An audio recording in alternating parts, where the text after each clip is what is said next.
अगर कहानी अच्छी लगे तो लाइक, कमेंट, सब्सक्राइब जरूर करना और चाहे तो मुझे इंस्टाग्राम पर फॉलो भी कर सकते हो।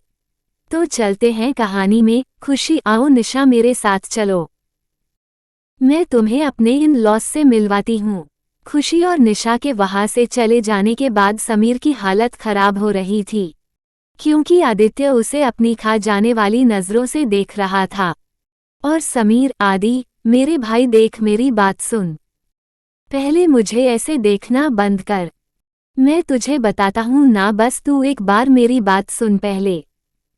वो एक्चुअली क्या है ना कि यह निशा खुशी की कजिन है, इसलिए इसको यहाँ मैंने नहीं पर बुलाया है, खुशी ने बुलाया है। बुलाया? मैं तो जानता भी नहीं था कि ये यहाँ आने वाली है, वरना मैं तुझे पहले ही बता देता। जैसे ही मैंने इसको देखा मुझे समझ आ गया था कि तू अब मुझे मार देने वाला है। पर तू सोचना यार, बीवी के आगे किसकी चलती है, और ऊपर से वह तो उसकी फैमिली से है, फिर तो और भी नहीं सुनेगी। सुन रहा है ना तू? आदित्य अभी भी समीर को घूरे जा रहा था। यार तू ऐसे घूरना बंद कर, मुझे डर लगता है। तेरी नजरों वाईफाई। आदित्य बिना कुछ बोले वहां से जाने लगता है। समीर उसको रोकते हुए बोलता है, अरे रुक जा यार, अपने पार्टनर मिस्टर शाह आने वाले, उनसे तो मिल ले, उसके बाद चले जाना। आदित्य ने गुस्से में समीर से कहा, मैं यहाँ पर एक मिनट भी नहीं रुक सकता। समीर ने आदित्य के गुस्से को देखते हुए कहा, ठीक है तू चला जा, मैं उन्हें बोल दूंगा कि हम लोग ऑफिस में ही मिल लेंगे। आदित्य बिना कुछ कहे वहां से पार्टी में से चला जाता है।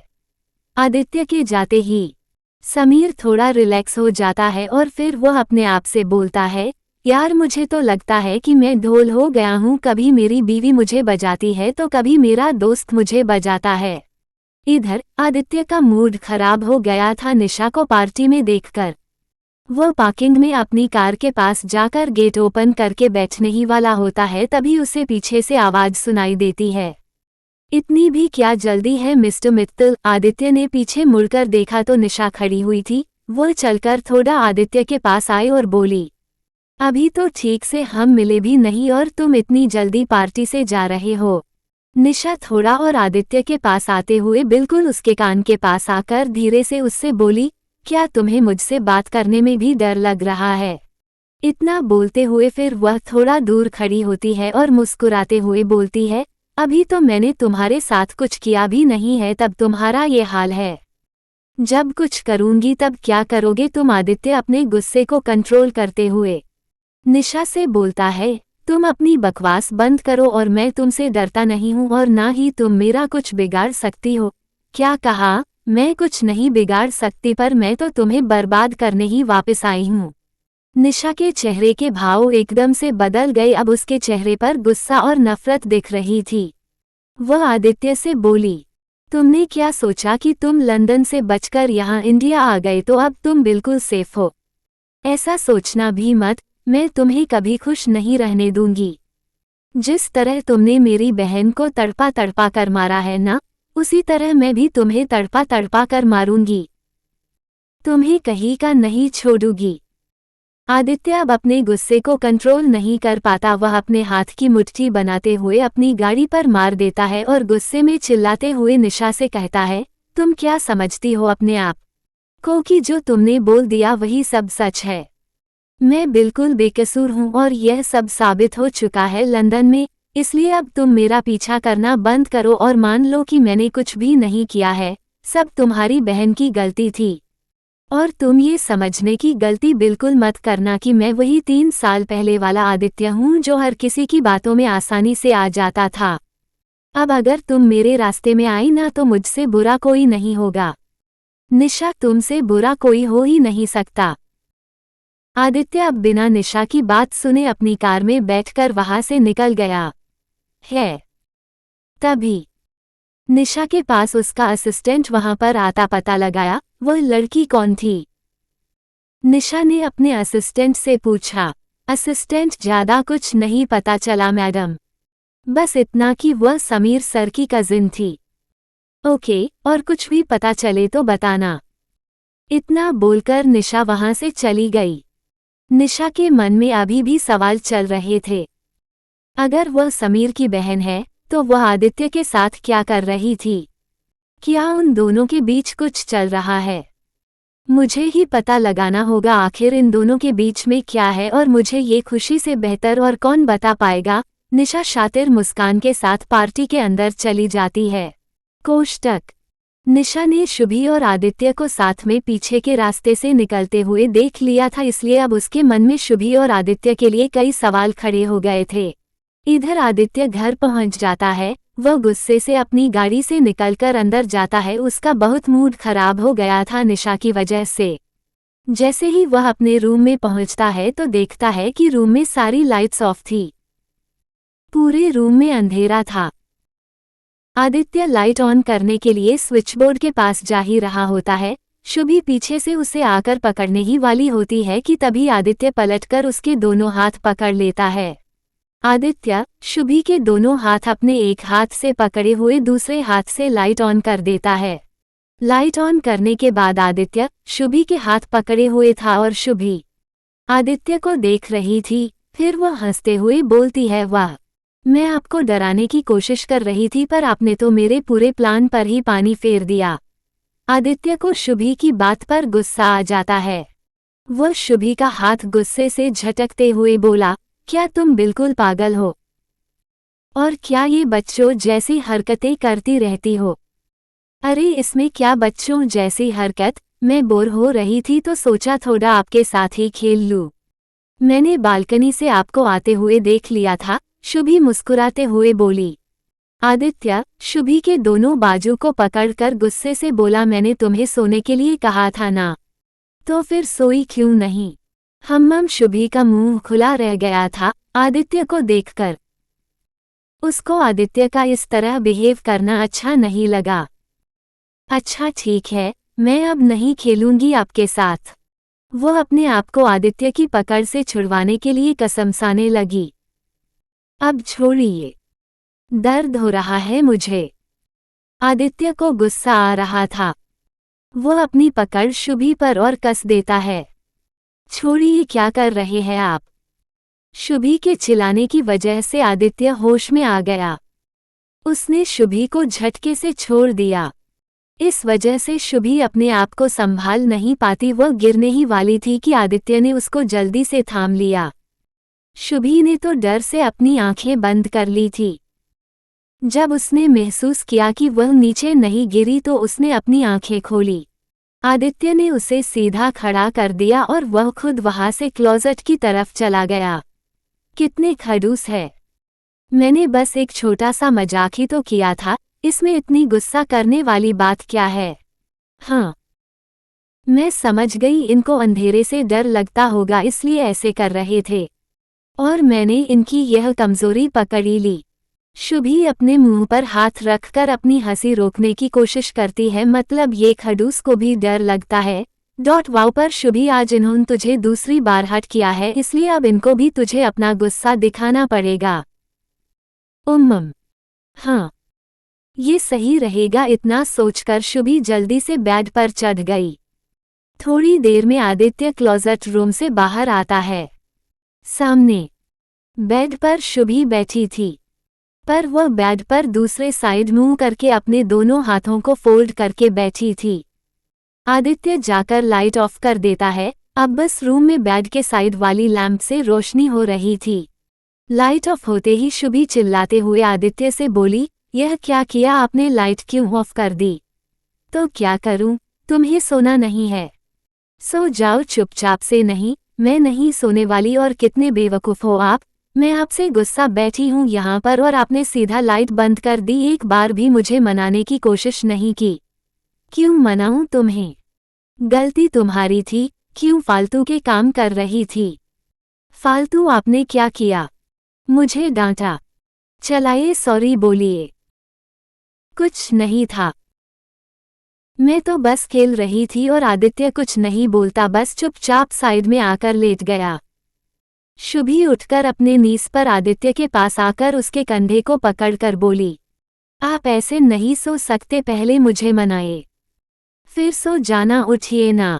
आदित्य शुभी से परेशान होकर उसकी तरफ मुड़ा, बोला, अगर नहीं मनाया तो क्या कर लोगी? और गुस्से से, अगर नहीं मनाएंगे तो ना तो मैं सोऊंगी ना ही आपको सोने दूंगी।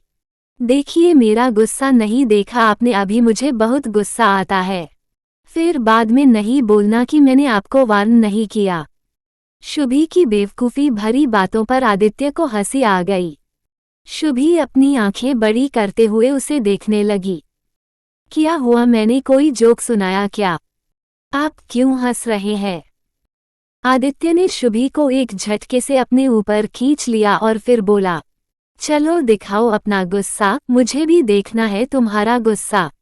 शुभी ऐसे आदित्य के ऊपर होने की वजह से सकपका गई थी। शुभी घबराते हुए बोली, हाँ, पर पहले आप मुझे छोड़िए तो फिर मैं आपको गुस्सा करके बताऊंगी। आदित्य शुभी की बात सुनकर हंसने लगा। आप हंस क्यों रहे हो? जाए, मैं अब आपको अपना गुस्सा नहीं दिखाने वाली। शुभी अपना मुंह फूला लेती है। उसके दोनों हाथ इस समय आदित्य की चेस्ट पर थे। दोनों इस समय बेहद करीब थे। लैंप की हल्की रोशनी में शुभी का प्यारा सा चेहरा आदित्य को मदहोश कर रहा था। वह अपना सारा गुस्सा भूल गया था। शुभी के बालों से एक लट निकलकर उसके फेस पर आ रही थी। आदित्य ने बड़े प्यार से उसकी लट को उसके कान के पीछे किया, फिर वह अपने हाथ को शुभी की कमर तक ले गया और उसकी कमर को कसकर पकड़ते हुए उसे और अपने करीब कर लिया। शुभी बस एकटक आदित्य की आंखों में देख रही थी। अचानक से आदित्य शुभी को अपनी बाहों में लिए पलट गया। अब वह शुभी के ऊपर था और शुभी उसके नीचे। शुभी, ये क्या किया आपने? आदित्य, शश। एकदम चुप, कुछ नहीं बोलना। आदित्य इस समय पूरी तरह शुभी में खोया था। उसकी नज़र शुभी के कॉलर बोन पर गई तो वह अपने आप को रोक नहीं पाया और शुभी की कॉलर बोन पर किस करने लगा। शुभी की तो मानो सांसें ही थम गई थी। आदित्य की इस हरकत से वह अपने आप को छुड़वाने के लिए अपने हाथ चलाने लगी, लेकिन आदित्य ने उसके दोनों हाथों को अपने हाथों में फंसाकर बैग में धंसा दिए। आदित्य शुभी को गले पर किस करते हुए अब उसके कान पर किस कर रहा था। शुभी, छोड़िए ना, मुझे गुदगुदी हो रही है। पर आदित्य को तो जैसे कुछ सुनाई नहीं दे रहा था। वो बस शुभी को छूने जा रहा था। अब आदित्य शुभी के चेहरे को देख रहा था। शुभी भी आदित्य की आंखों में देख रही थी। आदित्य ने बिना समय गंवाए अपने होठ शुभी के होंठों पर रख दिए और बस उसे डीपली किस करने लगा। थोड़ी देर तक किस करने के बाद शुभी की सांसें उखड़ने लगी थी। आदित्य ने शुभी को छोड़ दिया। शुभी जोर जोर से सांसें ले रही थी। थोड़ी देर में वह नॉर्मल हो गई। एक बार फिर किस करने के लिए आदित्य ने अपने होठों को शुभी के होंठों से जोड़ दिया और वह उसे बहुत पैशनेटली चूमने लगा। शुभी भी अब आदित्य को रोक नहीं रही थी, वह उसे किस करने दे रही थी। जब शुभी को सांस लेने में दिक्कत होने लगी तो आदित्य ने उसे छोड़ दिया। वह अपनी जगह पर वापस लेट गया। दोनों जोर जोर से सांसें ले रहे थे। थोड़ी देर बाद जब दोनों ठीक हुए तो आदित्य ने शुभी को अपने करीब बाहों में भर लिया। शुभी ने भी अपना सिर आदित्य के सीने पर रख लिया। आदित्य शुभी के बालों में हाथ फेरने लगा। थोड़ी ही देर में शुभी की आंख लग गई, पर अभी भी आदित्य के आंखों में नींद नहीं थी। वह शुभी को देख रहा था। प्यार से उसने शुभी के बालों पर किस किया और बोला, never try to leave me, हमेशा मेरे पास ही रहना। उसने इतना बोलते ही दोबारा शुभी के बालों पर किस किया। फिर वह उसे अपनी बाहों में लिए ही सो गया। सुबह के समय, अनीता जी, आज शुभी कॉलेज जाएगी। सपना, तो जल्दी से उसके लिए नाश्ता बनवा दो। सपना, मैडम जी। अनीता जी, मैं उसे देख कर आती हूँ। वैसे तो तैयार हो गई होगी, फिर भी देख लेती हूँ। ठीक है मैडम जी, सपना जी मुस्कुराते हुए बोली। जबकि इधर रूम में शुभी और आदित्य की सुबह ही नहीं हुई थी। शुभी आदित्य के गले लगकर सो रही थी। दोनों एक दूसरे की बाहों में सुकून से सो रहे थे। शुभी अपना सिर आदित्य के चेस्ट पर रखकर आराम से सो रही थी। उसकी गर्म सांसें आदित्य को अपने गले पर फील हो रही थी। वह भी शुभी को प्यार से अपने गले से लगाए था। आज वह भी इतने दिनों बाद बड़े सुकून से सो रहा था। तभी किसी ने उनके रूम का डोर नॉक किया। शुभी ने आवाज सुनकर कसमसाते हुए अपना फेस आदित्य के चेस्ट में छुपा लिया। डोर नॉक की फिर से, पर इस बार थोड़ा तेज आवाज आई। फिर भी दोनों उठने का नाम नहीं लेते। बाहर अनीता जी खड़े होकर सोचने लगी, पता नहीं शुभी को क्या हुआ। सुबह के 8 बज रहे हैं और अभी तक नीचे नहीं आई। अभी दरवाजा भी नहीं खोल रही। पता नहीं ये उठी भी है या नहीं। सोती तो नहीं रह गई। अनीता जी ने दोबारा दरवाजा नॉक किया। आदित्य की नींद खुल गई आवाज की वजह से। उसने अपनी आंखें खोली तो देखा कि वह शुभी को अपनी बाहों में लेकर सो रहा है। उसके दोनों हाथ शुभी की कमर पर थे। आदित्य ने शुभी को अपने आप से दूर करना चाहा तो शुभी और कसकर आदित्य से चिपक गई। डोर नॉक की लगातार आवाज आ रही थी। आदित्य ने धीरे से शुभी के कंधे पकड़कर उसे अपने आप से दूर किया और फिर ठीक से उसे बेड पर लेटाकर दरवाजा खोलने गया। अपनी आंखों को मसलते हुए आदित्य ने डोर ओपन किया तो सामने अपनी दादी को पाया। अनीता जी बोली, कितना टाइम लगता है तुम्हें डोर खोलने में? वो दादी, सामने से हटो। शुभी कहा है, अभी तक नीचे क्यों नहीं आई? इतना बोलते हुए वह रूम के अंदर घुस आई। अनीता जी रूम में अंदर आई तो देखा शुभी अभी तक सो रही थी। ये अभी तक सो रही है। आदि तू ना मेरी बच्ची को अपने जैसा बना देगा। कभी इतनी देर तक नहीं सोती और अभी देखो उठी ही नहीं है। दादी, मैंने थोड़ी ना रोका है इसे उठने से। रात को लेट सोएगी तो कैसे सुबह उठेगी? अनीता जी शुभी के पास जाकर शुभी को उठाने लगती है। तभी शुभी नींद में बड़बड़ाती है, मैं आपको सोने नहीं दूंगी, पहले आप मुझे मनाए। अनीता जी आदित्य को देखने लगी। आदित्य शुभी की बात सुनकर हकलाते हुए बोला, दादी, वो पागल है ये, पता नहीं क्या क्या बोलती रहती है। अनीता जी दोबारा शुभी को उसका नाम लेकर उठती है। शुभी, बच्चा उठ जा, देख सुबह हो गई है। शुभी करवट बदलते हुए बोली, सोने दीजिए ना। फिर तभी अचानक उसने अपनी आंखें खोली और पलटकर देखा तो अपने पास दादी को बैठा हुए पाया। वह जल्दी से उठकर बैठ गई। दादी, उठ गई। आज कितना टाइम लगा दिया उठने में, अब जल्दी से तैयार होकर नीचे आ जाओ। अनीता जी ने मुस्कुराते हुए कहा। अनीता जी जाने लगी तभी वह, रुकिए अभी तक सो रही है। आदि तू ना मेरी बच्ची को अपने जैसा बना देगा। कभी इतनी देर तक नहीं सोती और अभी देखो उठी ही नहीं है। दादी, मैंने थोड़ी ना रोका है इसे उठने से। रात को लेट सोएगी तो कैसे सुबह उठेगी? अनीता जी शुभी के पास जाकर शुभी को उठाने लगती है। तभी शुभी नींद में बड़बड़ाती है, मैं आपको सोने नहीं दूंगी, पहले आप मुझे मनाए। अनीता जी आदित्य को देखने लगी। आदित्य शुभी की बात सुनकर हकलाते हुए बोला, दादी, वो पागल है ये, पता नहीं क्या क्या बोलती रहती है। अनीता जी दोबारा शुभी को उसका नाम लेकर उठती है।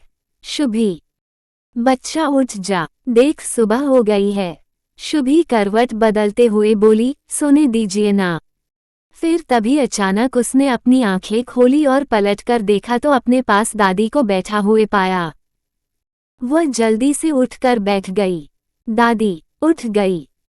आज कितना टाइम लगा दिया उठने में, अब जल्दी से तैयार होकर नीचे आ जाओ।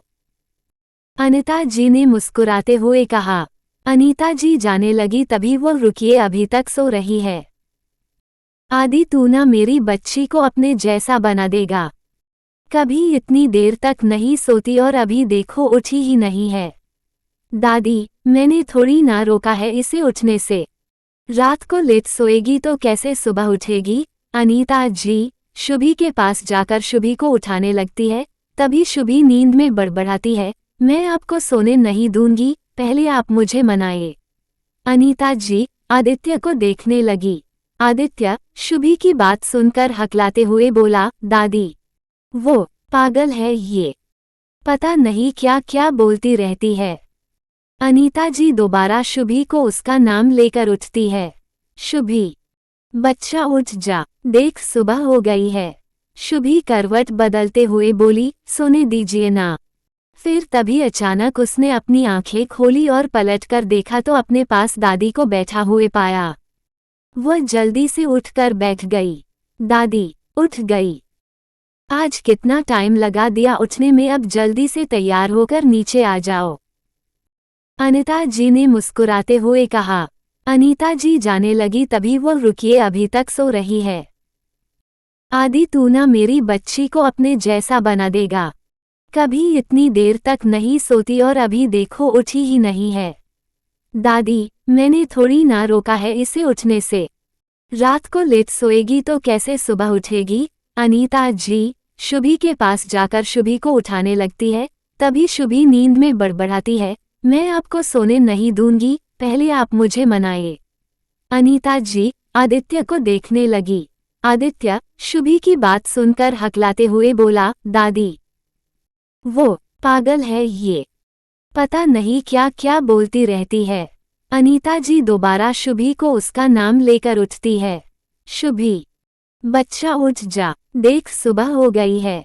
शुभी करवट बदलते हुए बोली, सोने दीजिए ना। फिर तभी अचानक उसने अपनी आंखें खोली और पलटकर देखा तो अपने पास दादी को बैठा हुए पाया। वह जल्दी से उठकर बैठ गई। दादी, उठ गई। आज कितना टाइम लगा दिया उठने में, अब जल्दी से तैयार होकर नीचे आ जाओ। अनीता जी ने मुस्कुराते हुए कहा। अनीता जी जाने लगी तभी वह रुकी। अच्छा शुभी, ये तुम्हें परेशान तो नहीं करता ना? उन्होंने आदित्य की तरफ हाथ दिखाते हुए पूछा। शुभी अभी भी नींद से पूरी तरह जागी नहीं थी। अनीता जी की आवाज से वह जाग गई और बोली, दादी कुछ कहा आपने? हाँ, मैंने पूछा क्या आदि तुम्हें परेशान करता है?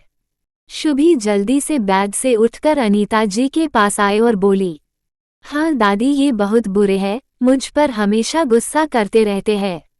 इतना बोलकर शुभी अनीता जी के गले लग गई। आदि, क्या सुन रही हूँ मैं? नहीं दादी, मैं कहा।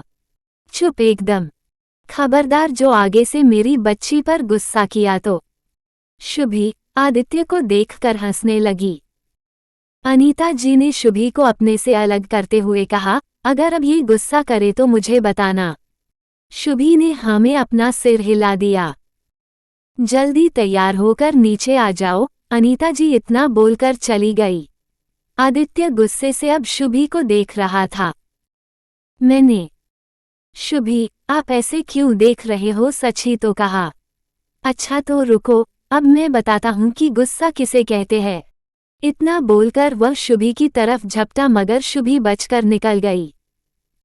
अब दोनों रूम में बच्चों की तरह इधर उधर भाग रहे थे। शुभी रुककर बोली, अब मैं थक गई हूँ, टाइम प्लीज। पर आदित्य ने एक झटके से शुभी को पकड़कर वॉल से सटा दिया और अपने दोनों हाथों को उसके आसपास वॉल पर रखकर उसे अपने और वॉल के बीच घेर लिया। कितनी चीटिंग करते हैं आप, मैंने टाइम प्लीज बोला था, फिर भी मुझे पकड़ लिया। क्या है ये टाइम प्लीज? क्या आपने बचपन में बच्चों के साथ खेल नहीं खेले? खेले भी कैसे होंगे? इतना गुस्सा जो करते रहते हैं आप, तो आपको कोई नहीं खिलाता होगा अपने साथ। अच्छा, तुम कितना बोलती हो? और दादी को क्या बोल रही थी? मैं तुम्हें परेशान करता हूँ, है ना? तो ठीक है फिर। इतना बोलते हुए आदित्य के चेहरे पर एक शैतानी मुस्कुराहट आ गई और उसने थोड़ा और करीब होते हुए शुभी के गले पर किस कर दिया और फिर वो उसे कॉलर बोन पर किस करने लगा। शुभी हंसते हुए बोली, क्या कर रहे हैं? मुझे गुदगुदी हो रही है। पर आदित्य तो धीरे धीरे उसके गले से होते हुए उसके कान के पास भी किस करने लगा और फिर उसने उसके कान को हल्के से बाइट कर लिया। शुभी अभी भी हंसी जा रही थी और आदित्य के शोल्डर्स पर अपने हाथों से मार रही थी। शुभी क्या कर रहे हैं हंसते हंसते? मुझे पेट में दर्द होने लगा। शुभी के लाल पड़ चुके चेहरे को देखेगा आदित्य बोला, बस इतने में ही, अभी तो ठीक से परेशान करना शुरू भी नहीं किया। ठीक है, अब बाद में परेशान कर लेना, मैं यही रहने वाली हूँ, पर अभी मुझे जाने दीजिए, वरना अभी दादी वापस आ जाएंगे ना तो मुझे फिर से डांटेगी।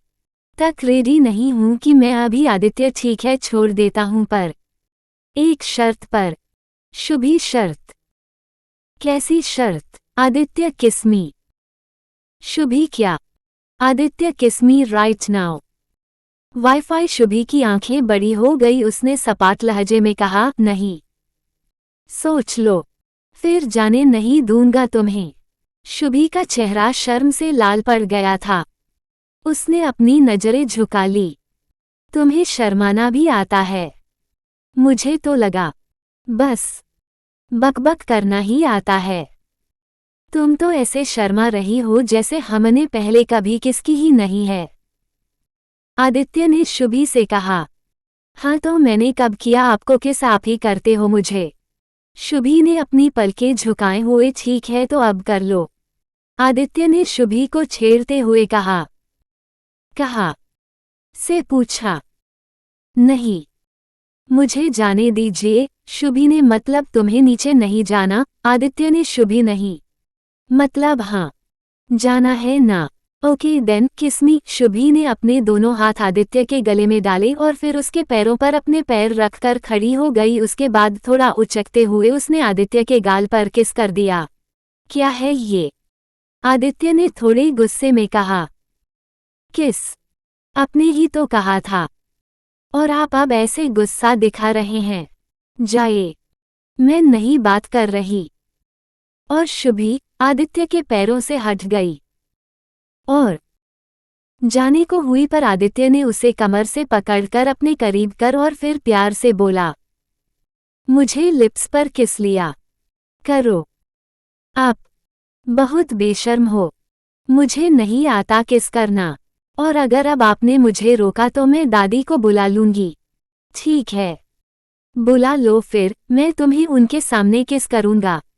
क्या आप ना सच में शर्म ही नहीं है आपको तो? मैं। शुभी आगे कुछ बोलने ही वाली थी, लेकिन तभी आदित्य ने उसको घूरते हुए देखा।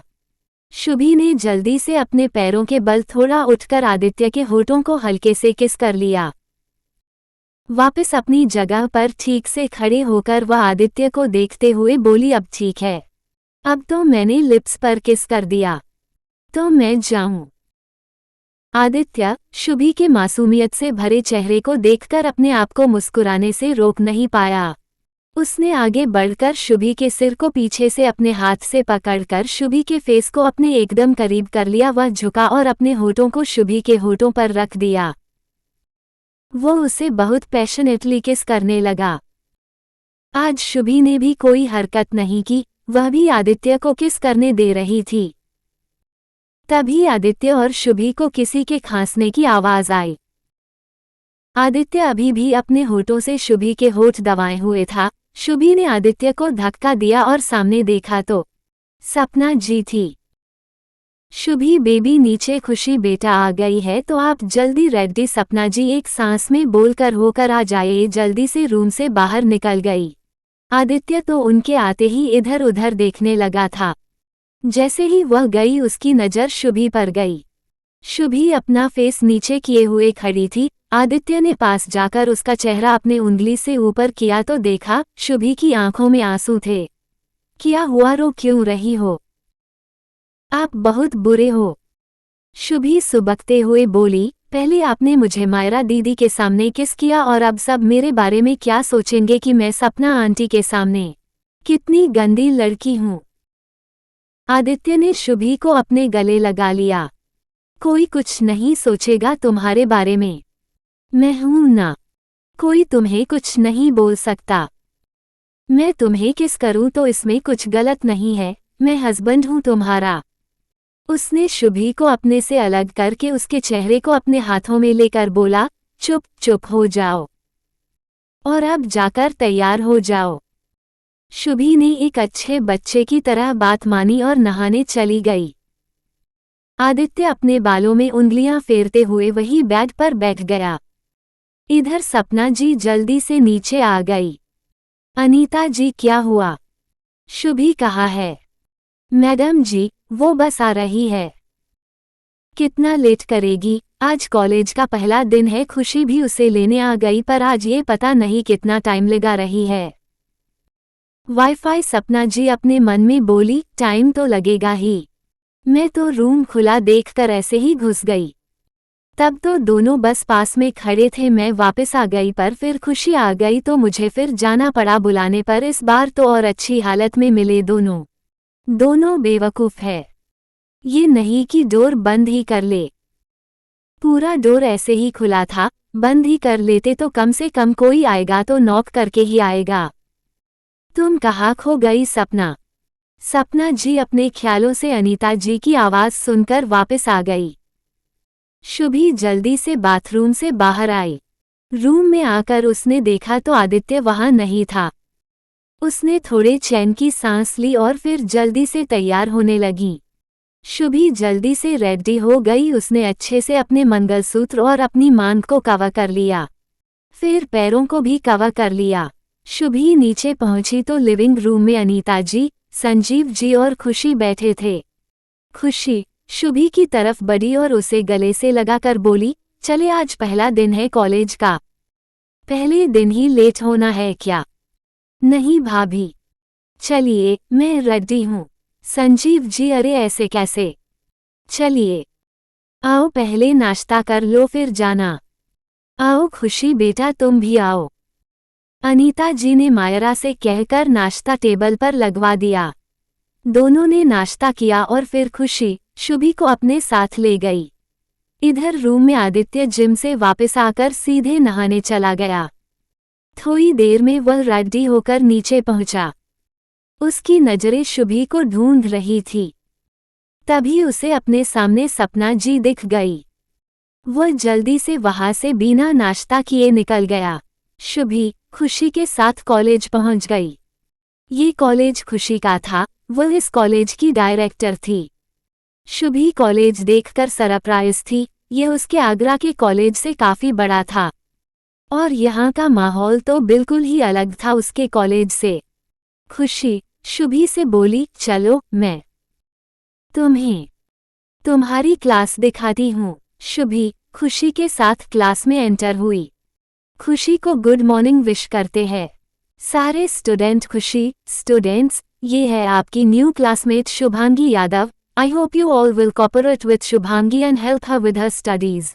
Students, yes ma'am. क्लास का रिएक्शंस कुछ ऐसा था। शुभी को देखकर सारे लड़के तो उसे अपनी आंखें फाड़ फाड़ कर देख रहे थे, वहीं लड़कियां उससे जल रही थी। शुभी अपने सिंपल से लुक में भी बहुत सुंदर लग रही थी। लड़कियां आपस में बातें करने लगी, जरूर स्कॉलरशिप की वजह से एडमिशन मिला होगा। खुशी शुभी से बोली, शुभांगी आप खुद देख लो आप किसके साथ बैठना चाहते हो। शुभी ने अपनी नजरों से पूरी क्लास को देखा, फिर वह सेकंड वाली सीट पर जाकर बैठ गई। मैं यहाँ बैठूंगी मैम, ओके। कोई भी प्रॉब्लम हो तो मुझसे बेझिझक बोलना। खुशी वहां से चली गई। शुभी अपनी बगल वाली लड़की से हाथ बढ़ाकर बोली, हेलो, मैं शुभांगी। उस लड़की ने भी मुस्कुराते हुए अपना हाथ शुभी से मिलाते हुए कहा, हेलो, मैं रचना हूँ। इधर आदित्य ऑफिस पहुंचने के बाद अपने केबिन में बैठे हुए आज सुबह के समय शुभी के साथ बिताए पलों में खोया हुआ था। तभी उसके केबिन में समीर आ गया। आदित्य अपने होश में वापस आ गया। समीर आकर आदित्य के सामने वाली चेयर पर बैठ गया। वह मुस्कुरा रहा था। आदित्य उसको ऐसे देखते हुए बोला, क्या हुआ, इतना क्यों मुस्कुरा रहा है? कुछ नहीं यार, मैं तो ये सोच रहा हूँ कि दादी को तेरे लिए मुंबई या उसके आसपास कोई अच्छी लड़की नहीं मिली जो वे भाभी को आगरा से ढूंढ कर लाई है। आदित्य ने थोड़ा चौंकते हुए पूछा, क्या? तेरे कहने का क्या मतलब है? तूने कहा था ना भाभी के बारे में पता करने को। मैंने पता कर लिया। ज्यादा मेहनत नहीं करनी पड़ी मुझे, सब खुशी से पता चल गया। आदित्य ने पूछा, खुशी से पता चल गया मतलब? अरे, भाभी का एडमिशन दादी ने खुशी के कॉलेज में ही करवाया है तो सब मुझे खुशी से पता चला। उसके पास भाभी के सारे डॉक्यूमेंट्स थे। मैंने तो उन्हें जब पहली बार देखा तभी समझ गया था उनकी ज़्यादा नहीं है। इसी साल अपना यूजी कंप्लीट किया है उन्होंने आगरा से। एज 21 है। भाभी के फैमिली में कोई नहीं है, एक एक्सीडेंट ने उनका पूरा परिवार उनसे छीन लिया। बाकी की उनकी सारी इन्फॉर्मेशन मैंने तुझे सेंड कर दिया है, अब मैं चलता हूँ। कल का बहुत काम बाकी है। एक आदित्य खम्मम। आदित्य ने एक एक करके शुभी के बारे में सब पढ़ा और फिर वह सोचने लगा, यह मैं क्या कर रहा था, उसके साथ इतना क्लोज कैसे हो सकता हूँ मैं? कितनी छोटी है मुझसे, मैं उसका ऐसे फायदा नहीं उठा सकता। वैसे भी मैं उससे 6 मंथ में अलग हो जाऊंगा। पता नहीं क्या हो जाता है उसे देखते ही, खुद को रोक ही नहीं पाता उसके करीब जाने से। आदित्य आंख बंद करके आज सुबह के पलों में एक बार फिर खो गया। अचानक से उसने अपनी आंखें खोली और सोचने लगा, मैं अपने सुकून के लिए जबरदस्ती तो उसे अपने पास नहीं रख सकता, अभी तो उसको समझ नहीं है, फिर आगे चलकर क्या पता वो मेरे साथ खुश ना रहे। हमारा एज गैप भी ज्यादा है। दादी ने भी एक बार नहीं सोचा हमारी शादी करवाने से पहले। आदित्य ने अपनी आंखें बंद की तो उसे फिर से शुभी का फेस अपने सामने दिखने लगा। से अपनी आंखें खोली। उसने जल्दी, नो आदि, तुझे दूर रहना चाहिए उससे। इतना सोचकर आदित्य ने किसी को फोन लगाया। इधर कॉलेज में शुभी के पीछे बैठी लड़कियां आपस में शुभी को लेकर बातें करने लगीं। देख रही हो पूजा, तुम्हें टक्कर देने वाली तुमसे भी ब्यूटीफुल गर्ल कॉलेज में आ गई। पूजा कॉलेज की सबसे हॉट लड़की थी, जो अपने बॉयफ्रेंड हर महीने बदलती थी। कोई ऐसी लड़की नहीं है इस पूरे कॉलेज में जो पूजा को टक्कर दे सके। कलर फेयर होने से कोई ब्यूटीफुल नहीं होता। Just look at her, how बहन जी टाइप शी इज। पर्सनैलिटी देखो उसकी और चॉइस भी। अपनी दोस्त भी किसे चुना, रचना को, हमारे क्लास की पहली बहन जी। और अब इसके आने से 2 बहन जी हो गई हमारे क्लास में। पूजा ने हंसते हुए कहा, तो बाकी गर्ल्स भी उसके साथ हंसने लगी। शुभी को उन सभी की बातें सुनकर बहुत गुस्सा आ रहा था, पर रचना ने उसको शांत रहने को बोला। वो उसको वहां से उठाकर कैंटीन एरिया में ले जाने लगी। क्या हुआ रचना, थोड़ा मुझे उनको सुनाने तो देती, ज्यादा बोल रही थी।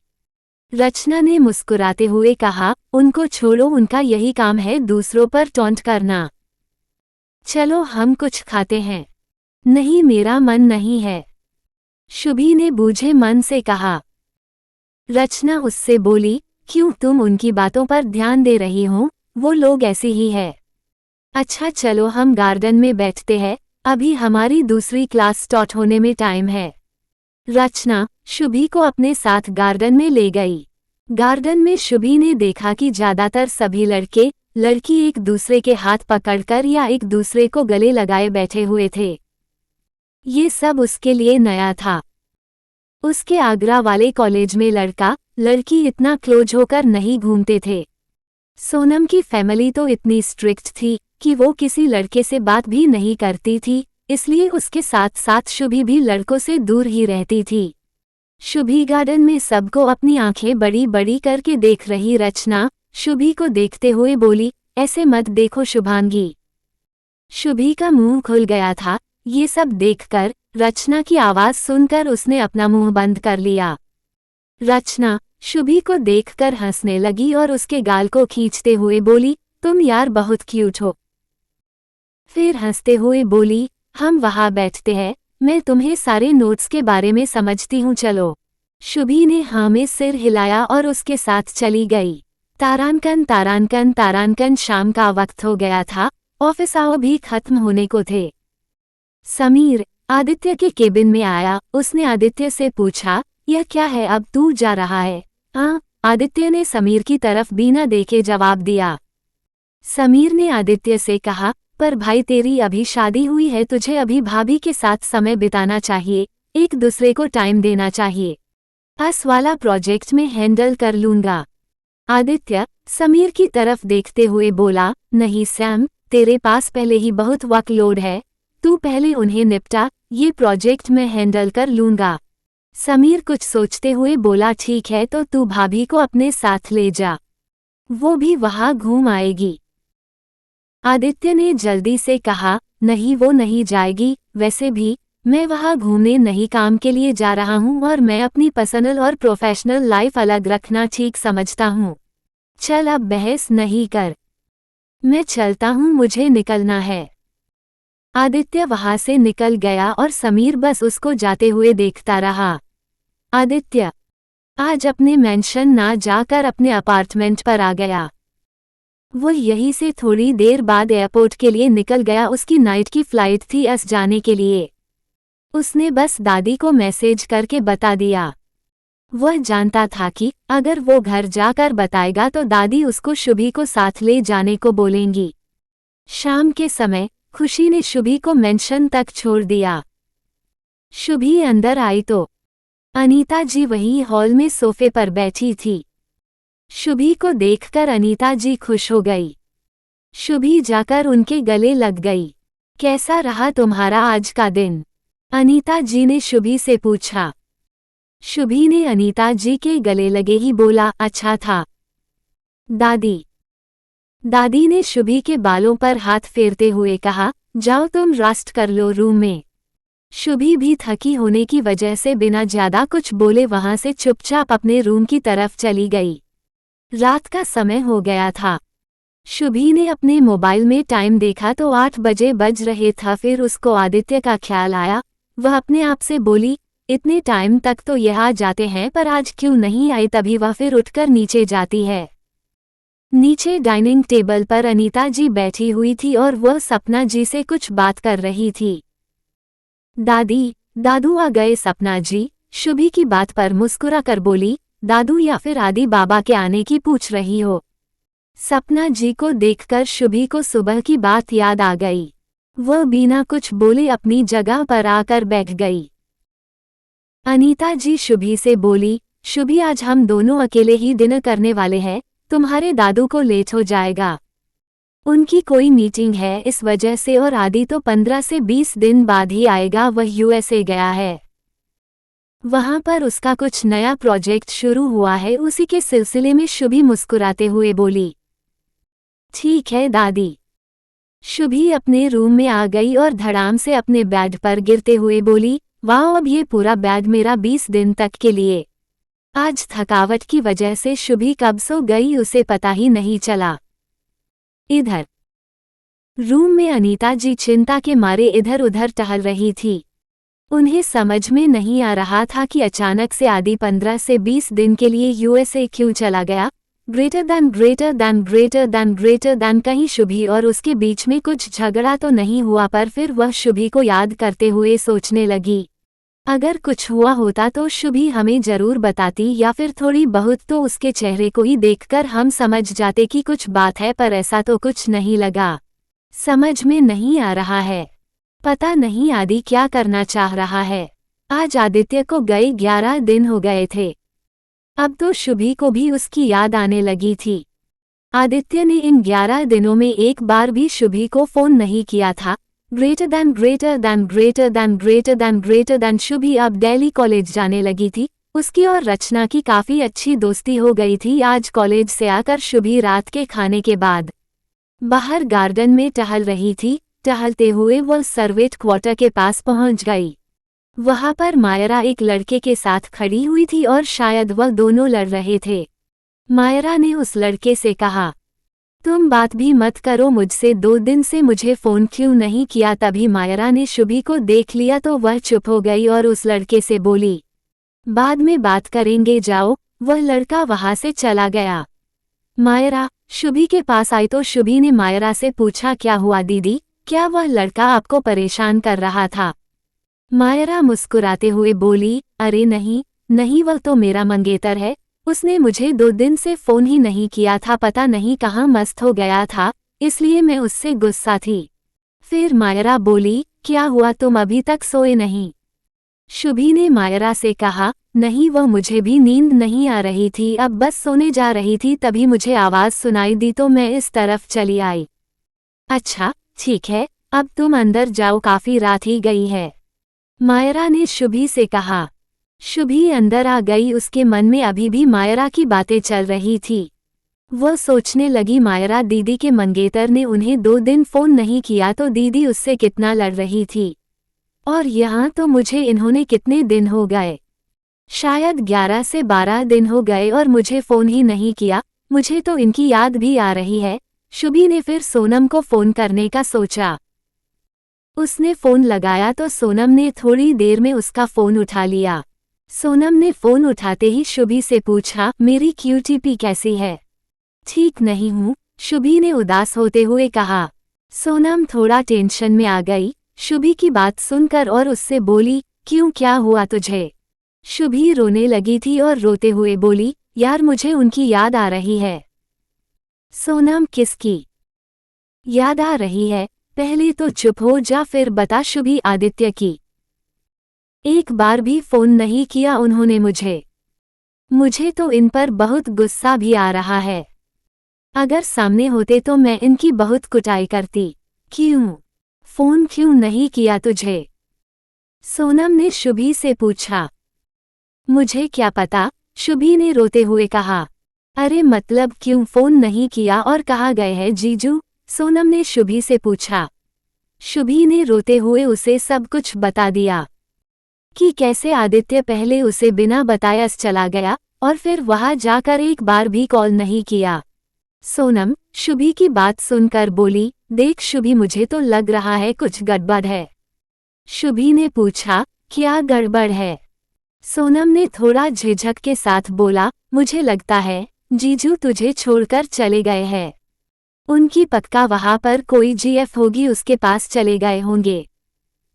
वैसे भी ये अमीर लोगों की काफी जीएफ होती है।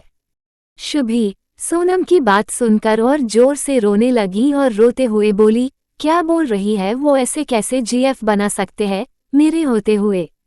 सोनम शुभी को शांत कराते हुए बोली, हाँ, हो भी सकता है कि वो बस काम से गए हो, क्योंकि तूने मुझे जो अपनी और जीजू के साथ वाली पिक भेजी थी उसमें उनका पूरा ध्यान तुझ पर ही था। बड़े प्यार से तुझे देख रहे थे। उनको देखकर तो लगता है कि तुझे बहुत चाहते हैं।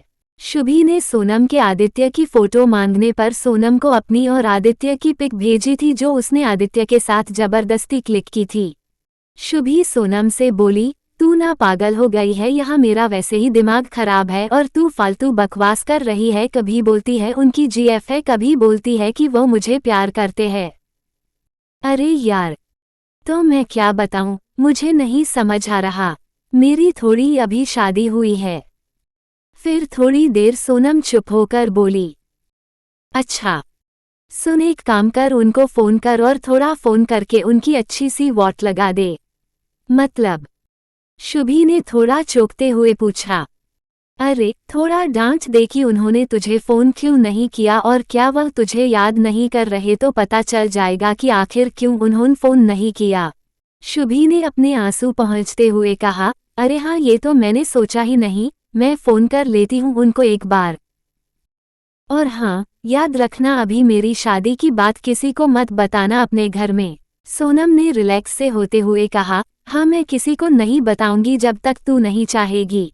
और हाँ, मुझे पता था कि तेरे पास इतनी अक्ल नहीं है कि तू ये सोच सके कि तुझे एक बार जीजू को फोन कर लेना चाहिए, इसलिए मैंने तुझे आइडिया दिया। एक नंबर की बेवकूफ़ी रहने वाली है। शुभी चिढ़ते हुए बोली, अच्छा ठीक है, ज्यादा बकवास मत कर, फोन काट, मुझे अब ना उनकी वॉट लगानी है। सोनम ने हंसते हुए कहा, अच्छा ठीक है, और फिर उसने फोन काट दिया। शुभी ने अपने फोन में आदित्य का नंबर ढूंढा। उसने एक बार आदित्य के फोन से अपने फोन पर कॉल किया था, क्योंकि शुभी को उसका फोन नहीं मिल रहा था। यही नंबर होना चाहिए। वैसे भी मैंने जब उनके फोन से अपने फोन पर कॉल किया था, उस दिन के बाद से किसी को कॉल ही नहीं किया। बस सिर्फ सोनम और रचना से ही तो बात हुई है। ये सब अपने आप से बोलते हुए शुभी उस नंबर पर कॉल करने लगती है। शुभी ने कॉल किया पर आदित्य ने कॉल पिक नहीं किया। शुभी अपने आप से बोली, लगता है ये आदित्य का नंबर नहीं है। फिर शुभी की फोन स्क्रीन पर नजर गई तो देखा 11 बज रहे थे। तू भी ना पागल है शुभी, रात हो गई है तो शायद सो रहे होगे, सुबह कॉल करूंगी। अपने आप से बात करते हुए शुभी अपने बेड पर लेट गई। इधर यूएसए में आदित्य अपने ऑफिस में मीटिंग रूम में बैठा हुआ था। उसका फोन वाइब्रेट हुआ पर उसने फोन नहीं उठाया, यहाँ तक कि देखा भी नहीं। वो अपने काम में बिजी था। उनकी मीटिंग चल रही थी क्योंकि यूएसए में तो इस टाइम दिन के लगभग 1:30 बजे बज रहे थे। रात के 12 बज चुके थे, पर शुभी को अभी भी नींद नहीं आ रही थी। वो उठकर बैठ गई, फिर कुछ सोचते हुए बोली, यार मुझे नींद नहीं आ रही है और वो वहाँ आराम से सो रहे होंगे। मैं यहाँ उनको कितना मिस कर रही हूँ, पता नहीं वो मुझे याद भी कर रहे होंगे या नहीं। अभी जगा देती हूँ, मैं नहीं सो रही तो वो भी नहीं सोएंगे। इतना बोलते हुए उसने साइड की लैंप टेबल से अपना फोन उठाया और फोन को अपने हाथ में लेकर एक बार फिर आदित्य को कॉल करने लगी। इस बार भी आदित्य ने फोन नहीं उठाया। थोड़ी देर रुककर शुभी ने एक बार फिर से आदित्य को कॉल किया। आदित्य इस टाइम अपनी कार में था। जब उसने अपने फोन पर अननोन नंबर से कॉल आता हुआ देखा तो उसने फोन नहीं उठाया। आदित्य अपने अपार्टमेंट में एंटर कर ही रहा था कि फिर से कॉल आया। आदित्य ने इस बार फोन उठा लिया और बोला, हेलो। जैसे ही शुभी ने आवाज सुनी तो उसे कंफर्म हो गया कि यह आदित्य ही है। उसके फेस पर बड़ी सी स्माइल आ गई। आदित्य ने दोबारा से कहा, hello. Who is speaking? Shubhi जल्दी से चिल्लाते हुए बोली, मुझे बताकर क्यों नहीं गए और कॉल भी नहीं किया एक भी बार? मैं आपसे बहुत ज्यादा गुस्सा हूँ। हेलो, अब कुछ बोल क्यों नहीं रहे? इधर आदित्य ने जैसे ही आवाज सुनी उसके चेहरे पर भी मुस्कान आ गई, पर उसने अपने आप को कंट्रोल करते हुए कहा, क्यों, तुम्हें बताकर ही कहीं जाऊंगा क्या अब मैं? शुभी बोली, हाँ, आप मुझे बताए बगैर कहीं नहीं जा सकते। आदित्य ने थोड़े रूड तरीके से कहा, बकवास बंद करो अपनी, और मेरे पास तुम्हारी फालतू की बातें सुनने का टाइम नहीं है। फोन रखो और दोबारा कॉल मत करना। जब मेरा मन होगा मैं खुद कॉल कर लूंगा। शुभी आदित्य के इस तरीके से बात करने की वजह से बिल्कुल शॉक हो गई थी। उसकी आंखों में आंसू आ गए थे। आदित्य के इस तरीके से बात करने की वजह से उसने गुस्से से चिल्लाते हुए कहा, आप अपनी बकवास बंद कीजिए और कोई ज़रूरत नहीं मुझसे बात करने की। जब आपका मन करेगा तब आप बात करेंगे और अगर मन नहीं करेगा तो आप बात नहीं करेंगे। आदित्य ने शुभी को ऐसे चिल्लाते हुए बात करते सुना तो उसने उसे डांटने के लिए अपना मुंह खोला ही था कि तभी शुभी फिर से बोली, एक मैं ही पागल थी जो आपसे बात करने के लिए मरी जा रही थी। आपको इतना मिस कर रही थी पर आपको तो मेरी कोई परवाह ही नहीं है। इतना बोलते हुए शुभी का गला भर आया था। फिर उसने रोते हुए कहा, आप मुझे याद भी क्यों करेंगे? वहां पर फिरंगी लड़कियों के साथ मस्ती करने में बिजी होंगे। आदित्य ने ये सुना तो उसकी आंखें बड़ी हो गई। उसने शुभी से कहा, तुम ज्यादा बोल रही हो। पर तभी उसे एहसास हुआ कि शुभी ने फोन काट दिया है। आदित्य को अब अपने ऊपर गुस्सा आने लगा। वह अपने रूम में आया और गुस्से में अपना कोट बेड पर फेंक दिया। फिर अपने आप से बोला, यह मैंने उससे किस तरीके से बात की, मेरी वजह से वह रोने लगी। आज कितने दिनों बाद सुकून मिला था उसकी आवाज सुनकर, पर मैंने उसे रुला दिया। आदित्य ने इतना बोलते हुए अपने बालों में उंगलियां फेरी और फिर बालकनी में आ गया। उसका ध्यान बार बार अपने फोन पर जा रहा था। क्या मैं उसे एक बार कॉल करूं? नहीं, मैं किस वजह से यहाँ पर आया हूँ? ताकि उससे दूर रह सकूं। अगर ऐसे बात करने लगूंगा तो फिर अपने आप को रोक नहीं पाऊंगा। आदित्य ने अपनी आंखें बंद की और वही बालकनी में सोफे पर अपना सिर टिकाकर बैठ गया। से शुभी की बातें याद आने लगी। उसने अपनी आंखें खोली और फिर अपने आप से बोला, शुभी, मैं भी तुम्हें बहुत मिस कर रहा हूँ। ऐसा नहीं है कि मैं तुम्हें याद नहीं कर रहा हूँ। कितनी मुश्किल से मुझे नींद आती है। आदत सी पड़ गई तुम्हें अपनी बाहों में लेकर सोने की, पर मैं अपने आप को कंट्रोल कर रहा हूँ ना। तो तुम ये कैसे सोच सकती हो कि मैं यहाँ किसी और के साथ मजे कर रहा हूँ? उसने अपना फोन फिर से हाथ में लेते हुए शुभी को इस बार कॉल कर दिया, पर शुभी ने फोन नहीं उठाया। इधर शुभी आदित्य के इतने बुरे बिहेवियर की वजह से बहुत दुखी हो गई थी। अब उसे सच में लगने लगा था कि आदित्य की वहाँ पर गर्लफ्रेंड है और वह वहाँ पर उसके साथ ही है। वो रोते हुए अपने बेड पर लेट गई और कब उसकी आंख लग गई उसे भी पता नहीं चला। आदित्य का फोन आया, तब तक वह सो चुकी थी। इधर अब आदित्य बहुत परेशान हो गया था। उसे अब शुभी की चिंता होने लगी थी। उसको बहुत बेचैनी महसूस हो रही थी। पता नहीं अभी तक रो ना रही हो। रोने में एक्सपर्ट है एकदम। क्या करूं, दादी को फोन करूं? नहीं, अगर उनको फोन करा तो उनको शुभी सब बता देगी। पता नहीं फिर वह रो रो कर और क्या बकवास करेगी दादी से। आदित्य अपने आप से ही बात कर रहा था, तभी उसके पीए का फोन आया। आदित्य ने कॉल रिसीव किया। सर, हमारी अगली मीटिंग 1 घंटे के अंदर है, आप जल्दी से आ जाइए। आदित्य हम्म। तारांकन तारांकन तारांकन। लगातार 3 घंटे की मीटिंग के बाद जब आदित्य अपने अपार्टमेंट में वापस आया तो उसको फिर से शुभी को फोन करने का ख्याल आया। आज उसका मीटिंग में भी मन नहीं लगा था, उसे बस शुभी का रोना याद आ रहा था। इसलिए वह भूल ही गया था कि वह इस समय यूएसए में है और इंडिया में इस समय रात हो रही होगी। उसने शुभी को कॉल कर दिया। 2 से 3 बार कॉल लगाया पर शुभी ने फोन नहीं उठाया। उसने फिर से 1 बार और कॉल लगाया। इधर शुभी आराम से सो रही थी, पर इतनी बार फोन आने की वजह से वह फोन की आवाज से उठ गई थी और उसने नींद में ही फोन उठा लिया और नींद में ही बोली, हेलो आदित्य। हेलो शुभी।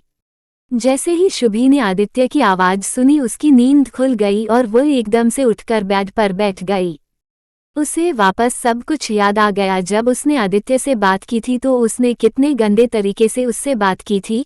इसलिए उसने गुस्से में आदित्य से कहा, अब क्यों आपने फोन किया है? आपको तो मेरी बातें बकवास लगती है ना?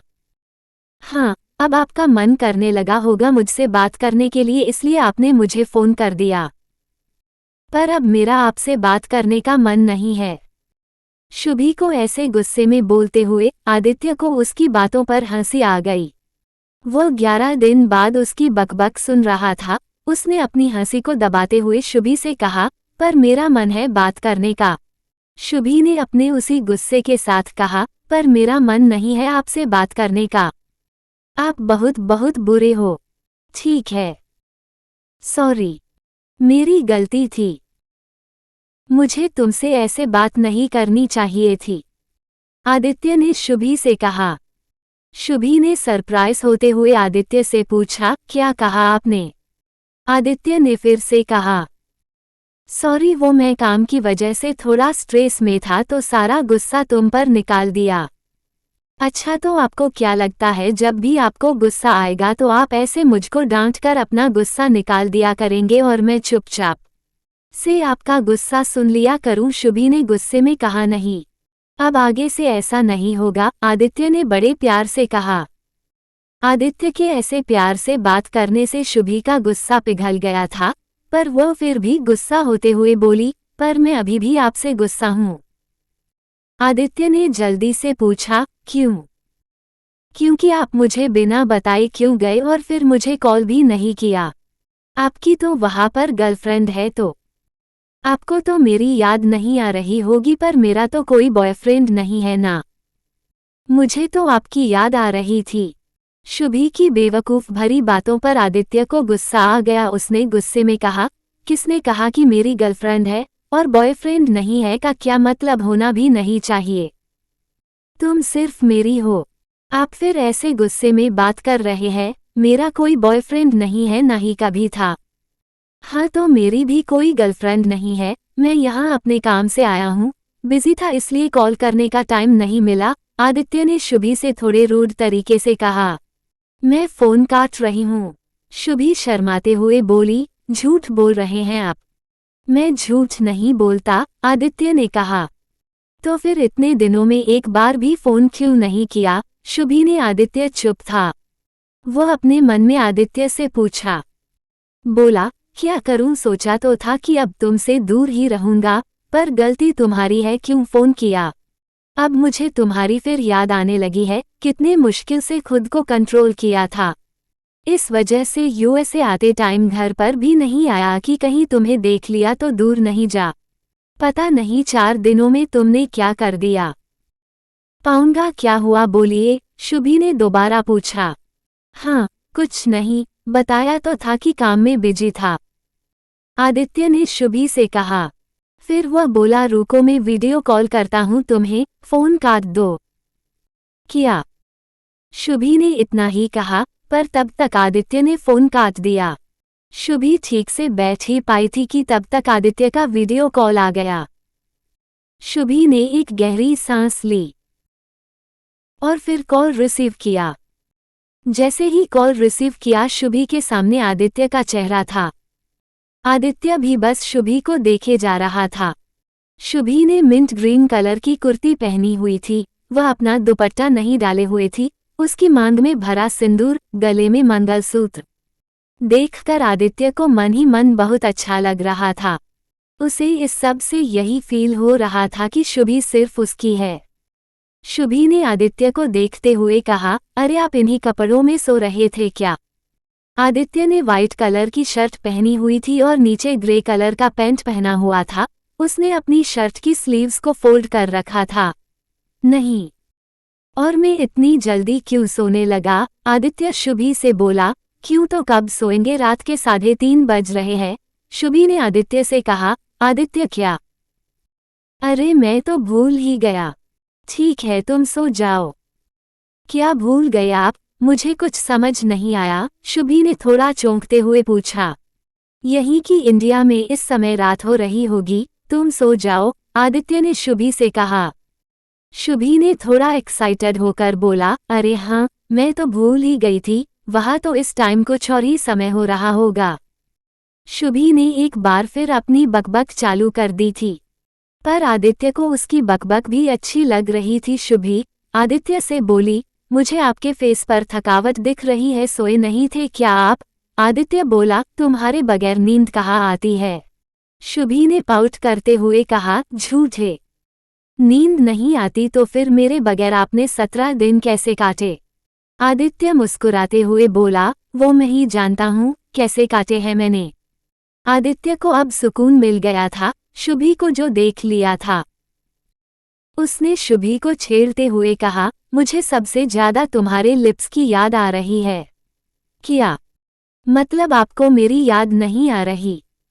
आदित्य उसके मासूमियत से भरे फेस को देखकर मुस्कुराने लगा।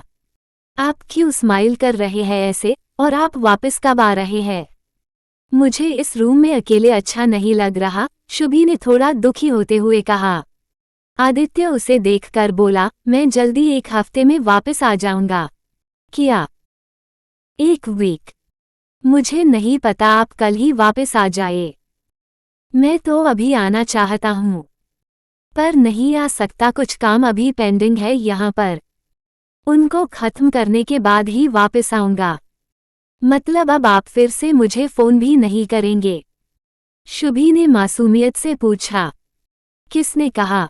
मैं डेली तुम्हें फोन करूंगा और बस जल्दी से काम खत्म करके वापस आ जाऊंगा। मुझे अब बात नहीं करनी आपसे, कितने दिन हो गए और आप वापस आने की वजह वहाँ अभी और रुकने वाले हैं। शुभी ने आदित्य से रूठते हुए कहा। आदित्य भी शुभी को देखते हुए बोला, देखो गुस्सा मत दिलाओ, बस 1 वीक की ही तो बात है। शुभी चिढ़ते हुए बोली, आपको तो हर टाइम मुझे देखकर गुस्सा ही आता रहता है, मुझे नहीं करनी बात आपसे। इतना बोलकर शुभी ने कॉल काट दिया। आदित्य कॉल कटने के बाद मुस्कुराते हुए अपने रूम में आ गया। आदित्य बेड पर लेटे हुए शुभी के ख्यालों में खोया हुआ था। मैं शुभी और अपनी शादी को एक मौका जरूर दूंगा। मैं ऐसे शुभी को अपने आप से दूर नहीं जाने देने वाला। इतना सोच ही रहा था कि तभी उसके फोन पर किसी का कॉल आ गया। सुबह के लगभग 6:30 बजे शुभी की नींद खुली। उसके पास उसका फोन पड़ा हुआ था।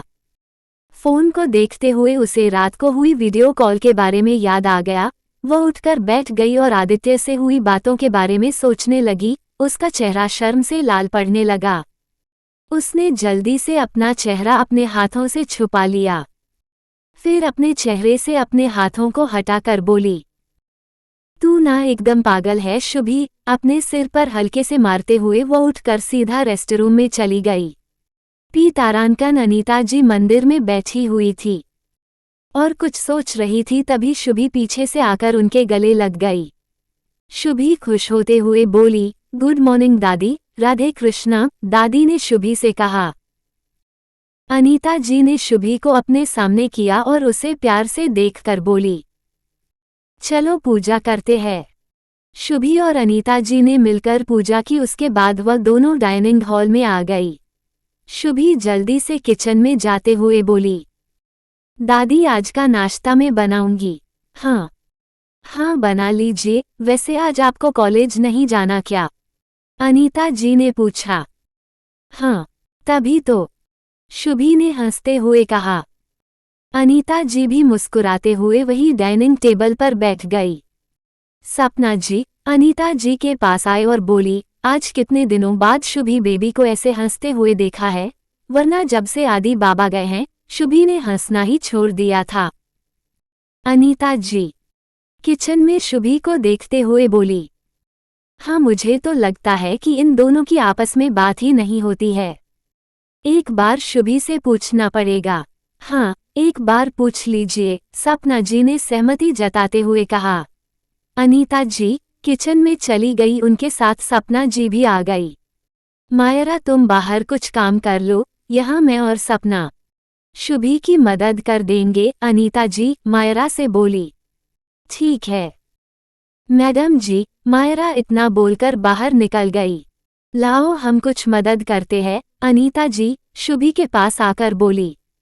नहीं दादी, अब पोहा बनाने में भी आपसे मदद लूंगी क्या? अनीता जी फिर थोड़ी देर बाद शुभी से बोली, अच्छा ठीक है। शुभी तुम्हें आदि का कुछ पता है? वह कब वापस आने वाला है? शुभी काम करते हुए अनीता जी की बातों पर ज्यादा ध्यान नहीं देती और बोलती है, हाँ 1 हफ्ते बाद आने वाले हैं। अच्छा उसने खुद तुमसे कहा? अनीता जी ने शुभी को हाँ मैंने खुद पूछा था। शुभी देखते हुए पूछा बोली। अच्छा कब पूछा था? सपना जी ने शुभी से पूछा। कल ही तो पूछा था। शुभी ने सपना जी की बात का जवाब दिया। शुभी की बात सुनकर सपना जी और अनीता जी एक दूसरे को देखकर मुस्कुराए। फिर अनीता जी बोली, अच्छा ठीक है शुभी तुम नाश्ता बनाकर बाहर ले आओ, मैं तब तक तुम्हारे दादू को बुलाकर लाती हूँ। शुभी ने हाँ में सिर हिलाया। अनीता जी और सपना जी बाहर निकलकर डाइनिंग टेबल के पास आ गई। सपना जी बोली, चलो इससे ये तो पता चल गया कि दोनों के बीच में बातें होती हैं। हाँ, वरना हमें तो बहुत चिंता हो रही थी कि आदि पता नहीं क्या करना चाह रहा है, कहीं वह शुभी से दूर तो नहीं भाग रहा है। यही डर मन में सता रहा था। अनीता जी ने सपना जी से कहा, नहीं मैडम जी, ऐसा कुछ नहीं है, वो अपने काम से ही गए हैं। वैसे भी आदि बाबा शुभी से दूर नहीं भागते, शुभी ही उनसे दूर भागती है। मुझे तो खुद यकीन नहीं होता कि आदि बाबा को शुभी से कोई परेशानी नहीं है, वरना श्रुति को देखकर तो आदि बाबा अपने रूम से ही बाहर नहीं आते थे और शुभी को वे खुद नहीं रूम से बाहर आने देते। और फिर सपना जी आगे मुस्कुराते हुए बोली, वैसे मैडम जी एक बात बोलूं? हो बोला 3 शुभी में थोड़ा बचपना ज्यादा है, समझदार नहीं है। बस मैं भगवान से प्रार्थना करूंगी कि आदि बाबा और शुभी दोनों खुश रहें और साथ रहें। अनीता जी मुस्कुराते हुए बोली, हाँ भाई अपना तो है पर कोई बात नहीं, आदि तो है समझदार, वह शुभी को संभाल लेगा और फिर सभी में सारे गुण नहीं होते, कहीं ना कहीं कमी रहती ही है। हमारी शुभी की तो हमें सबसे अच्छी बात उसका बचपना ही लगता है, उसकी मासूमियत, कोई लालच नहीं है उसे पैसों का, बस छोटी छोटी चीजों में ही खुश हो जाती है। अरे क्या बातें चल रही है आप लोगों की, आज नाश्ता मिलेगा भी या ऐसे ही ऑफिस चले जाएं? संजीव जी ने डाइनिंग हॉल में आते हुए अनीता जी से कहा। संजीव जी के आते ही सपना जी वहां से चली गई। अनीता जी संजीव जी के पास आते हुए बोली, अरे नहीं आप बैठिए, शुभी बस नाश्ता लेकर आती ही होगी। अनीता जी ने शुभी को आवाज देते हुए कहा, जल्दी नाश्ता लेकर आओ। शुभी किचन से आते हुए बोली, हाँ दादी बस आ रही हूँ। शुभी डाइनिंग टेबल पर नाश्ता लगा देती है और वो तीनों मिलकर नाश्ता करने लगते हैं। तभी वहां पर निधि जी और खुशी अंदर आते हैं। अनीता जी, निधि जी देखकर बोली, अरे आ गई तुम, सही टाइम पर आई हो, आइए नाश्ता कर लीजिए। खुशी और निधि जी दोनों डाइनिंग टेबल पर उन तीनों को ज्वाइन करती हैं और नाश्ता करने लगती है। निधि जी ने अनीता जी से कहा, चाची जी हम लोग 12 बजे चलेंगे। शुभी ने अनीता जी से पूछा, दादी आप लोग कहीं जा रहे हो? हाँ बेटा हम लोग अनाथाश्रम जा रहे हैं। अच्छा तो मैं भी चलूंगी आप लोगों के साथ। नहीं शुभांगी, तुम तो मेरे साथ चलो, मैं अपने फ्रेंड्स के साथ हमारे फार्म हाउस जा रहे हैं। तो तुम भी हमारे साथ चलो ना, बहुत मजा आएगा। आश्रम तो तुम बाद में चली जाना, कभी फिर चले जाना। खुशी ने शुभी से पूछा। शुभी ने खुशी की बात को सुना तो वह थोड़ी झिझक के साथ बोली, मैं आपके फ्रेंड्स के साथ जाकर क्या करूंगी, मैं तो आपके फ्रेंड्स को जानती भी नहीं हूँ। खुशी ने शुभी की बात को बीच में काटते हुए कहा, पर मुझे तो जानती हो ना, मेरे साथ चलो। मैं तभी तो यहाँ पर आई हूँ कि तुमको अपने साथ ले चलूंगी, चलो ना। क्यों दादी, शुभांगी जा सकती है ना मेरे साथ? अनीता जी, जो अब तक चुप बैठी थी, वह शुभी की तरफ देखते हुए बोली, वैसे शुभी भी सही कह रही है, वह तुम्हारे फ्रेंड्स को जानती कहाँ है, क्या करेगी शुभी जाकर, तुम शुभी के चक्कर में अच्छे से एंजॉय भी नहीं कर पाओगी।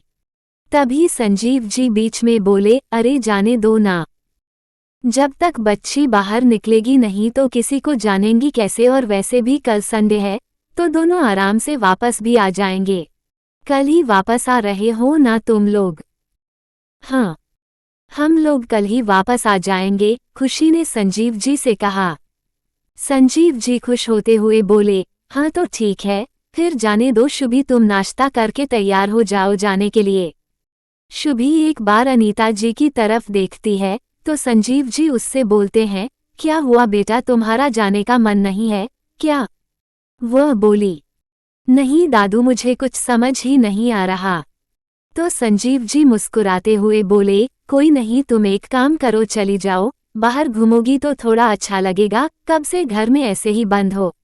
संजीव जी उठे और बोले, अनु मैं ऑफिस जा रहा हूँ। अनीता जी ने हाँ में सिर हिलाया। संजीव जी बाहर निकल गए। अनीता जी शुभी से बोली, ठीक है शुभी, अगर तुम जा रही हो तो फिर थोड़ी बहुत पैकिंग कर लो, वैसे कल शाम तक तो वापस आई जाओगी, पर फिर भी सही रहेगा। हाँ चलो शुभांगी, मैं तुम्हारी हेल्प कर देती हूँ। खुशी ने जल्दी से शुभी का हाथ पकड़ा और उसे ऊपर उसके रूम की तरफ ले गई। अनीता जी निधि से बोली, अब हम थोड़ी देर से ही चलेंगे, पहले शुभी और खुशी दोनों निकल जाए उसके बाद चलते हैं।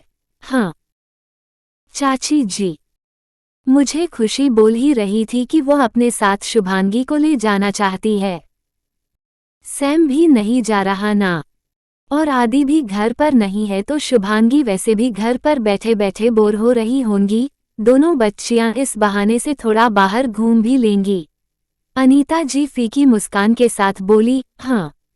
थोड़ी देर में खुशी शुभी को लेकर नीचे आ गई और बोली, अच्छा माँ हम लोग निकलते हैं। शुभी अनीता जी के और निधि जी के पैर छूती है। अनीता जी उसे गले लगा लेती हैं और बोली, अपना ध्यान रखना। खुशी बीच में ही बोली, हाँ दादी आप चिंता मत कीजिए। शुभी और खुशी को कार तक छोड़ने के लिए अनीता जी और निधि जी बाहर तक आए।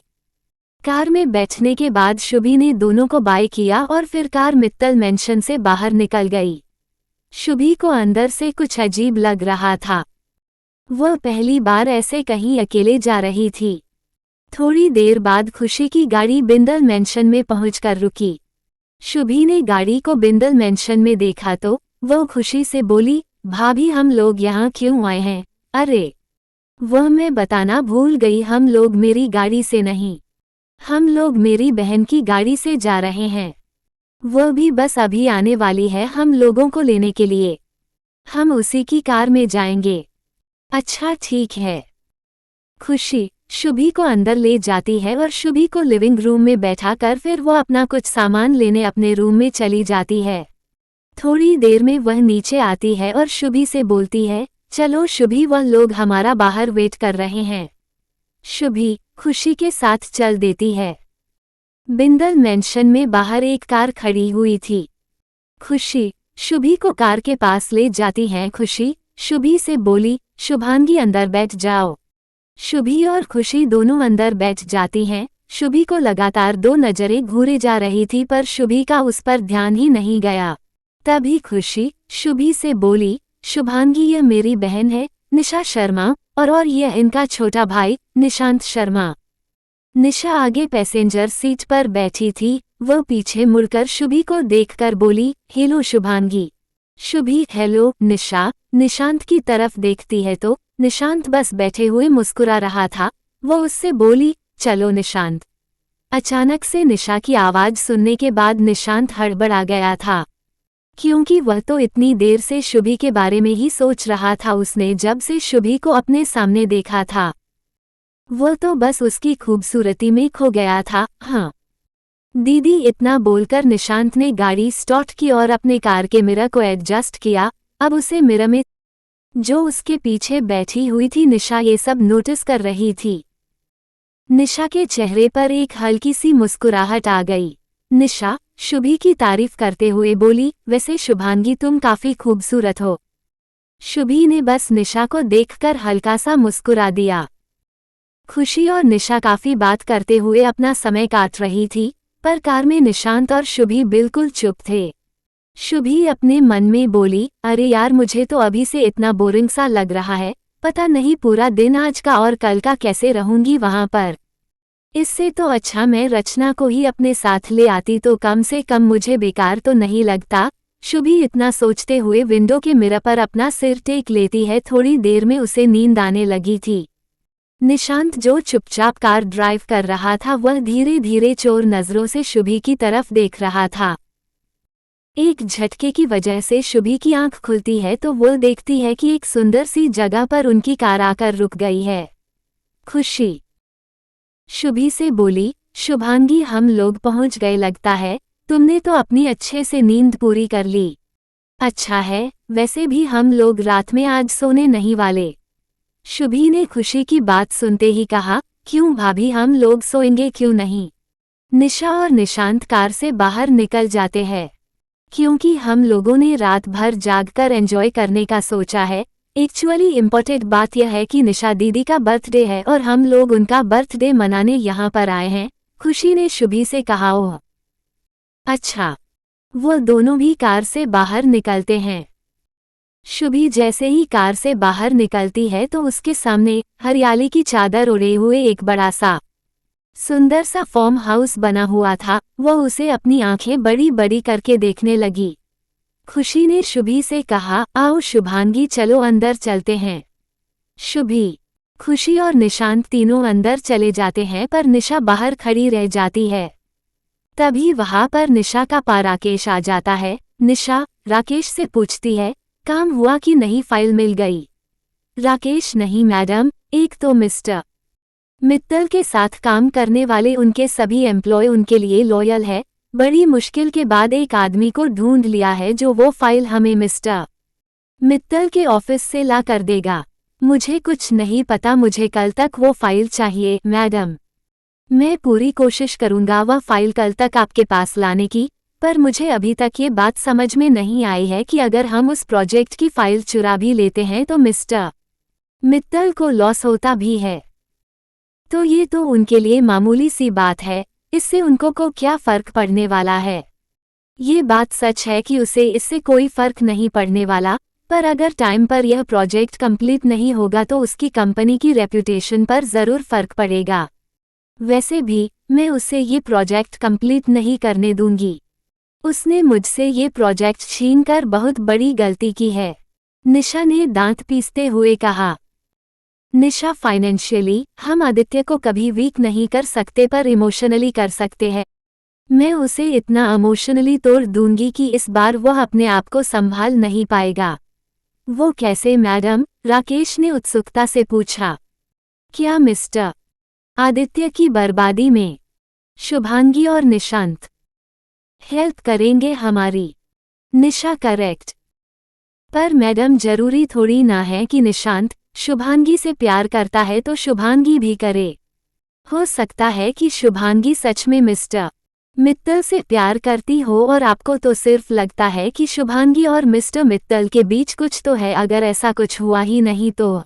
राकेश ने निशा से पूछा। मुझे कोई फर्क नहीं पड़ता कि शुभांगी किससे प्यार करती है, मुझे तो बस आदित्य की नज़रों में ये दिखाना है कि शुभांगी उसको धोखा दे रही है। और राकेश मैं बहुत श्योर हूँ शुभांगी ही आदित्य की गर्लफ्रेंड है। तुमने नहीं देखा पर मैंने देखा था। आदित्य कैसे शुभांगी का हाथ पकड़कर उसे अपने साथ लेकर आ रहा था, जैसे वो उसकी कोई कीमती चीज हो, फिर उसका शुभांगी के फॉरहेड को किस करना। ये सब से क्लियरली पता चलता है कि वह कितना चाहता है शुभांगी को। और जब मैंने खुशी की पार्टी वाली फोटोज देखी तो उसमें शुभांगी को देखा, और जब मैंने खुशी से पूछा कौन है ये, तो उसने मुझे शुभांगी को सैम की कजिन बताया। अब पता नहीं वह सैम की कजिन है या नहीं, पर आदित्य की गर्लफ्रेंड तो है। पर मैडम निशांत सर तो बहुत सीरियस है शुभांगी को लेकर। आपने देखा नहीं था जब हम कुछ डिस्कस कर रहे थे तब निशांत सर ने शुभांगी की फोटो मेरे हाथों में देखकर कैसे खो गए, और फिर उन्होंने हमारे आदमियों तक को भेज दिया था शुभांगी के बारे में पता करने के लिए, पर कुछ पता ही नहीं चल पाया था। सब याद है। आज तो वह शुभांगी को अपने सामने देखकर पागल ही हो गया था। निशा को बीच में रोकते हुए राकेश ने कहा, वही तो कह रहा हूँ मैं, अगर उनको पता चला कि हम उनको हमारे प्लान में यूज कर रहे हैं तो शायद वो मुझे जिंदा नहीं छोड़ने वाले। तुम फालतू टेंशन मत लो, बस एक बार हम शुभांगी को आदित्य के खिलाफ इस्तेमाल कर ले। बस आदित्य को ये एहसास दिला दे कि शुभांगी का निशांत के साथ अफेयर है, बस हमारा काम हो जाएगा। जब अमीशा से आदित्य को धोखा मिला था तो वह इतना टूट गया था कि अपने आप को संभाल नहीं पाया था। इस बार दोबारा वो शुभांगी से धोखा खाएगा तो इस कदर टूट जाएगा कि अपने आप को संभाल भी नहीं पाएगा। फिर हमें उसे फाइनेंशियली वीक करने की भी जरूरत नहीं पड़ेगी, हमारा सब काम अपने आप हो जाएगा। वो हर तरह से वीक पड़ जाएगा। जिस लड़की को वो इतना चाहता है, मैं उस शुभांगी को उसकी जिंदगी से हमेशा के लिए दूर कर दूंगी। पूछा, तुमने सारी तैयारियां पूरी कर दी ना? निशा ने राकेश से हाँ। पर मैडम ये काम हम किसी और से कराते हैं, निशांत सर को रहने दो। नहीं राकेश, निशांत से बेहतर कोई और यह काम नहीं कर सकता। मैडम आप क्यों निशांत सर का फायदा उठा रही है? मुझे तो लग रहा है अमीशा मैडम की मर्डर का तो बहाना है। आप कहीं कोई आपसी रंजिश तो नहीं निकाल रही ना मिस्टर मित्तल से? जब निशा ने राकेश की बातें सुनी तो वह गुस्से से भरकर राकेश को देखने लगी। राकेश निशा को देखकर डर गया, पर निशा बिना कुछ बोले अंदर जाने लगी। निशा अपने आप से बोली, जब तुम यूएसए से वापस आओगे आदित्य, मैं इस बात का ध्यान रखूंगी कि तुम्हें सरप्राइज देने में कोई कमी ना हो। इस बार तुम्हें बर्बाद किए बिना नहीं जाऊंगी। अगर कहानी अच्छी लगे तो लाइक, कमेंट, सब्सक्राइब जरूर करना, और चाहे तो मुझे इंस्टाग्राम पर फॉलो भी कर सकते हो। तुम मिलते हैं अगले पाठ में।